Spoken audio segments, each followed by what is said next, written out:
nome é Amanda Bromonschenkel, eu faço parte do Assédio Coletivo e também do Coletivo Maruí e sou estudante de Publicidade da Universidade Federal do Espírito Santo.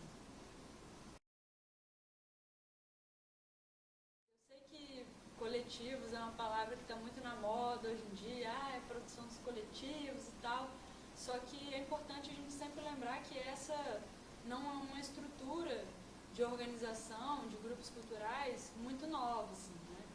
Na verdade, coletivos é um outro nome para grupos ou agrupamentos. Então, a história dos coletivos desde que os artistas começaram a trabalhar em conjunto. Na minha concepção, assim, eu entendo por coletivo qualquer agrupamento de mais de duas pessoas, de duas ou mais pessoas, que resolvem ter uma atitude frente a alguma questão, assim. E aí existem coletivos com atuação estritamente cultural, de produção artística, de linguagem artística específica, e também existem coletivos de ações sociais, assim, de movimentos sociais. Eu quero recuperar a praça do meu bairro. Então eu vou me juntar com mais 3 amigos e vou fazer alguma coisa pela praça do meu bairro. Ou, por exemplo, a galera da bicicletada.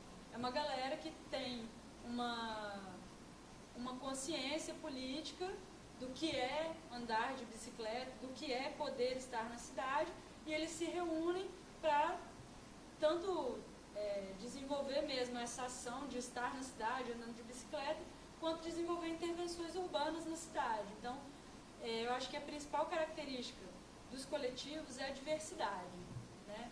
Tanto de diversidade de linguagem, de atuação, quanto de comportamento para o mundo também, né?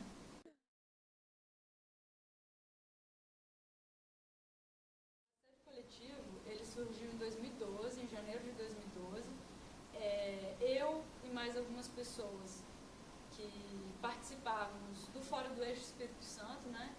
Fora do Eixo, ele é uma rede de coletivos com alcance nacional, internacional, e em 2009, 2010, montou-se um ponto Fora do Eixo aqui no Espírito Santo. E aí, a partir de 2010, quando eu entrei no Bandejão, que é um projeto de extensão do curso de comunicação da UFES, eu comecei a ter contato com alguns artistas daqui de Vitória e contato com o Fora do Eixo também.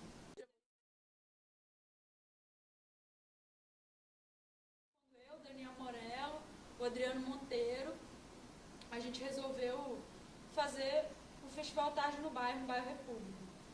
E foi aí que surgiu o Assédio Coletivo. Assim, a gente se juntou e queria fazer alguma coisa, e essa coisa foi o Festival Tarde no Bairro. O Assédio Coletivo, ele surgiu como um coletivo de bandas, porque o Daniel, o Adriano e mais algumas pessoas que se juntaram nesse início, eles tinham bandas e queriam tocar e tudo mais. O nosso objetivo em fazer o Tarde no Bairro, inicialmente, era proporcionar um palco para essas bandas autorais, música própria, se apresentarem, proporcionar um certo experimentalismo para essas bandas, fazer com que o cara que tem uma banda autoral possa desenvolver o seu show junto ao público e proporcionar também esse contato direto de formação de público entre artista e banda num espaço público, trabalhar os espaços que já existem para essas apresentações dos artistas do Espírito Santo. Foi aí que surgiu o Tarde no Bairro. E foi aí que o Assédio Coletivo começou a atuar. Com o passar do tempo, a gente foi tendo contato com outros artistas de outras linguagens e percebeu que essa falta de espaço, de contato com o público e dessa necessidade de experimentar e de mostrar a arte não era uma especificidade dos músicos, assim, não era uma especificidade das bandas. E foi aí que a gente teve a ideia da Reviravolta Coletiva, que a primeira aconteceu em 2012 e a segunda em 2013, mas era uma proposta de compartilhar todas as nossas visões a respeito do cenário cultural e artístico, né? De compartilhar a formação que eu tenho com um cara que tem uma banda, mas que ele quer potencializar a visibilidade da banda dele, não sabe como. Então, ao mesmo tempo, eu poderia aprender alguma coisa da visão que ele tem. Como músico, isso agregaria a minha função de produtora, e nesse sentido, e a partir daí, da primeira reviravolta coletiva, foi que o assédio começou a ter uma atuação de produtor e articulador cultural. Assim. A ideia de coletivo de bandas foi sendo deixada de lado à medida que a gente foi produzindo os festivais e tendo contato com outras linguagens, e hoje em dia a gente se encara dessa forma, como um coletivo de produtores e articuladores culturais que pensam não só as linguagens artísticas, mas também o nosso relacionamento com a cidade, a relação entre a produção dos coletivos e dos artistas com a cidade, o espaço público e o que mais tiver para a gente trabalhar.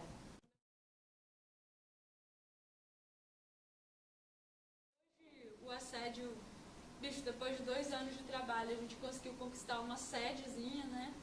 A gente não tem uma renda fixa e tal, não presta serviço. A gente trabalha na perspectiva de colaboração. Então, como a gente trabalha nessa perspectiva de colaboração, o aluguel a gente consegue pagar a partir de uma contribuição de cada um, membro do coletivo, e a gente também escreve projetos para editais, enfim, para financiamento dos nossos projetos, e a gente também presta serviços de vez em quando, assim, muito de vez em quando. O que o coletivo tenta fazer é tentar trabalhar os nossos projetos e tentar ser remunerado a partir desses projetos. Para isso, a gente se inscreve em editais e tenta captação privada quando a gente tem disponibilidade de tempo para isso, né?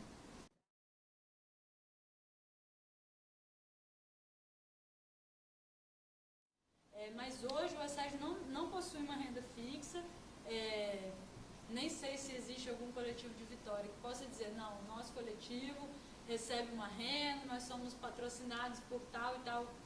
Eu acredito que não exista isso. Eu acho que a remuneração desse tipo de proposta, ela vem por projeto. Então, o que a gente está tentando fazer hoje é, através do Tarde no Bairro e da Reviravolta Coletiva, remunerar os membros do coletivo, né? E a partir dos projetos. Agora a gente tem uma sede, a gente pretende também propor projetos para aquele espaço, então também é cuidar de um espaço cultural, né? E é isso. Assim.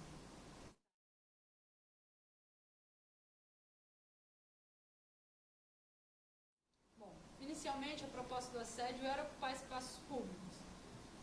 E a gente pode fazer isso porque somos cidadãos, assim, mas como a gente trabalha com equipamento musical e barulho, a gente tem muitos problemas com silêncio, e a gente precisa dialogar tanto com a sociedade civil quanto com o poder público. Então a gente pode fazer um festival na praça se a gente dialogar com a Associação de Moradores do Bairro, né?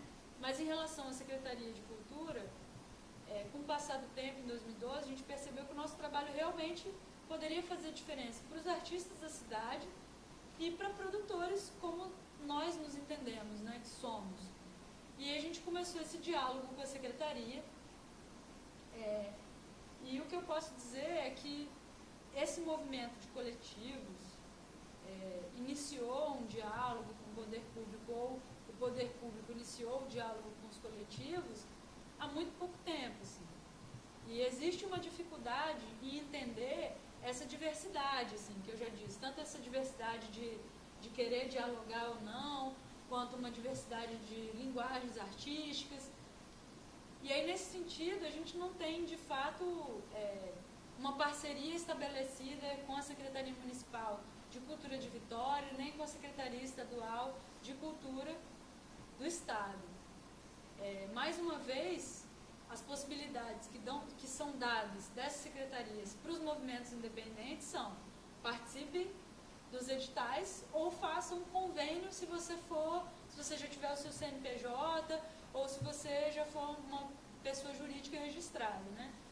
E como característica dos coletivos também, tem de ser um movimento efêmero, assim. Eles não têm a perspectiva de atuar durante a vida inteira, durante 40 anos, 20 anos.